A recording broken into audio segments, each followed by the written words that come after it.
দীর্ঘ আজকে 2 মাস ধরেই সবজির দাম ঊর্ধ্বমুখী। কালকে একদম আজকে একদম খালি বাড়তেছে কমতেছে না, বললেন আমরা যেরকম কিনি সেরকম বিক্রি করি। কি কি দাম বৃদ্ধি পাচ্ছে? কি কি বৃদ্ধি পাচ্ছে? যেমন মরিচ আজ থেকে 1 সপ্তাহ আগে ছিল 120 টাকা, এখন 380 টাকা। আমরা যেভাবে কিনি সেভাবে 260-70 কেজি 360-70 কেজি 380 টাকা বেচতেছি।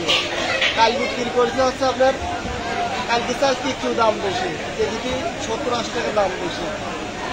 এই যে বেশি, এতে আসলে ক্রেতারা খুশি কিনা বা আপনারা? ক্রেতারা খুশি, ক্রেতারা 500 টাকায় কোনো রকম ব্যাগও ভরতেছে না। ক্রেতারা কিভাবে খুশি হবে? আমার বিক্রিও কমে গেছে। লোকের হাত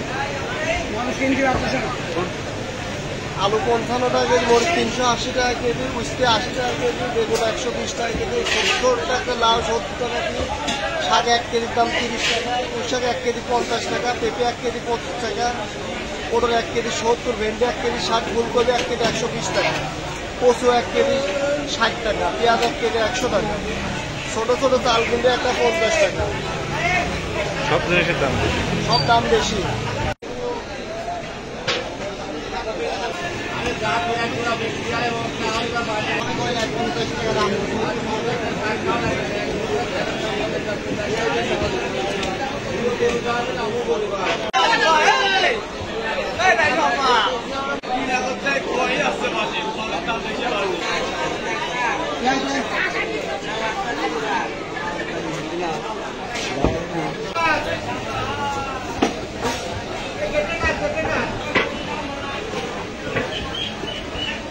দিবা সব পালে মাটি